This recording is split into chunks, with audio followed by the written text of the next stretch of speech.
Hi everybody, I'm Bob with B3D. This video is going to be about installing Capricorn tubing and lining it up with the nozzle for the Anycubic Viper. Please like and subscribe, helps out a lot. Also, the videos are not sponsored, so there's a PayPal link in the description. If you can help out, help support the channel, help support some of the work, it would be greatly appreciated. All right, so I've been noticing a lot lately that people are having issues with extrusion or with clogs, and it seems that most have Capricorn tubing. The Capricorn tube outer diameter is a little bit smaller than the outer diameter on the factory tubing, so it has a little bit of room to move in the heat break. And the hole's not lining up with the hole in the nozzle, so the filament's getting caught there. So we're going to have the filament sticking out of the Capricorn tubing a little bit and goes into the nozzle. That should hold it centered. I will switch to the other camera and show what I'm talking about with a nozzle and the Capricorn tubing. All right, and here we go. Okay, so the first thing we're going to do is a cold pull because we want the nozzle empty. So we're going to heat the nozzle to 70 degrees. Click OK. Go back into temperature so we can watch the temperature go up. Okay, it's heating up slowly. 50, 60, all right, 70.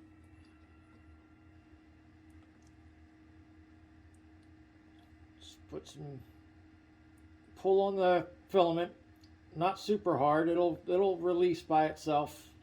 Just keep tension on it. Okay, there we go. Now we're going to pull it all the way out.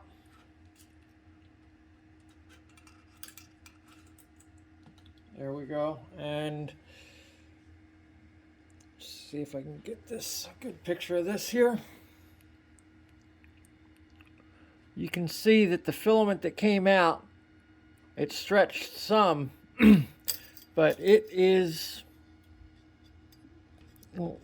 basically the focus. It's the shape of the inside of the nozzle. So that means we pulled all the filament out of the nozzle. It should be pretty much empty. All right, now I'm going to use a different hot end so that I'm not pulling the printer apart. It looks a little different, but it's going to be the same principle. All right, let's head over there. Okay, so it appears that the factory tubing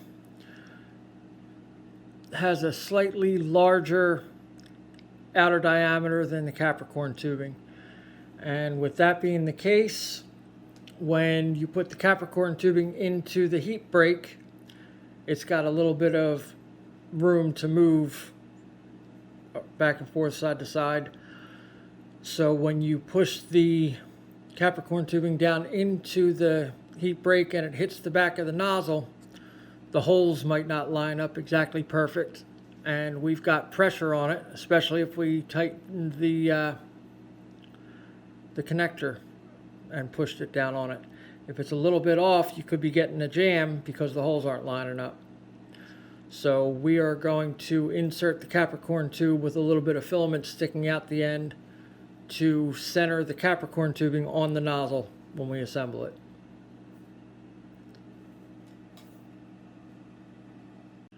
Okay, so there's a ton of different manufacturers for nozzles, and they're all made different. Some of the nozzles, sorry about my artwork here, this would be a Volcano nozzle cut in half. The hole leading into the top of the nozzle is obviously 1.75, a little bit larger than that for the filament to be able to go in. Then it has to step down to 0.4 millimeter or whatever size the nozzle is that you're using.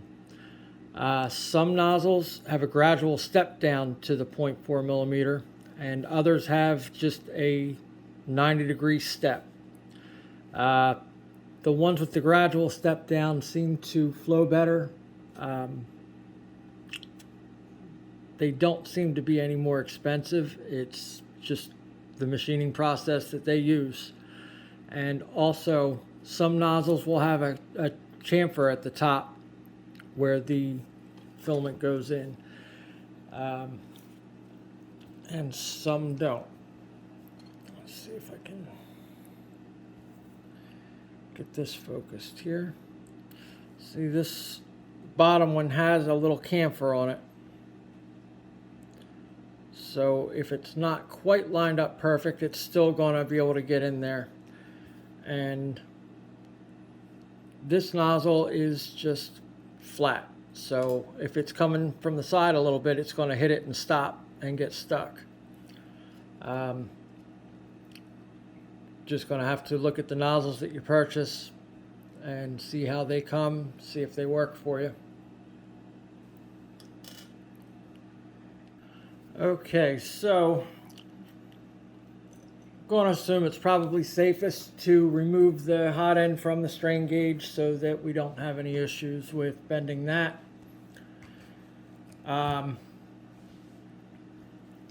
Taking the original Bowden tube out. First thing, we should mark the Bowden tube that's here right at the top of the coupler. Okay. Pull the clip out or wire tie that's holding it. Go ahead and unscrew the coupler is the easiest way. Sometimes you can push the coupler, the top of the coupler down and just pull it out, but a lot of these have had some kind of adhesive or thermal compound, something on them, so it's been pretty sticky. So just unscrewing it gives a little extra pull to get it started at least. So we'll get it out, and you're just going to pull. That's all there is to getting it out. Like I said, it might have some adhesive or thermal compound on it. Go ahead and push the top down to get it out of the coupler. And you're going to want to match up the Capricorn tubing with your factory tubing. Cut them to the same length. When you do cut the Capricorn tubing, any Bowden tubing, you want to make sure that the end is completely straight, 90-degree cut. If it's cut at any of an angle, when it goes in to bottom out on the nozzle, it won't have contact all the way around and it'll leak. So now that it's cut to size, we'll go ahead and hold them up next to each other, and we can make a mark on the Capricorn tubing right where the mark is on the factory tubing, where it was at the top of the connector. Go ahead and screw the connector in by hand. And we want to take a piece of filament, feed it through the Bowden tube.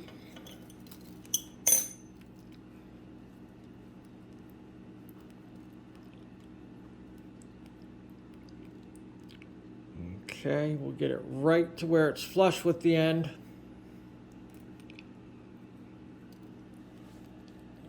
Get the Sharpie back out, and we can make a mark about 5 centimeters up. Make another mark about 10 millimeters, 5 millimeters 10 millimeters. Okay, so now we're going to want to push that in somewhere between the 5 and 10 millimeters so that it sticks out the end. That way when we go ahead and get the tubing all the way in, we can see that it hits right at the line. And we can see that the filament is down past the Bowden tube, the Capricorn tubing, so we know it's down inside of the nozzle. So we know that it's all lined up. Push as hard as you can. Unscrew a half turn. Push it in. Go ahead and tighten that last half a turn, and that will make sure that it's firmly pressed into the nozzle. And again, we still have a centimeter in the nozzle. So now pull it out gently, make sure that it pulls nice and smooth. Make sure that it pushes back in nice and smooth. If you feel a catch there, you're going to wind up having an issue when it has retraction or just feeding it at all. So as long as it's smooth, should be good. And reassemble the hot end, ready to go. Okay, everybody, thanks again for watching. Please remember to like and subscribe. Again, if you want to help support the channel, PayPal link at the bottom in the description, and I will have a link to Capricorn tubing on Amazon also. Thanks.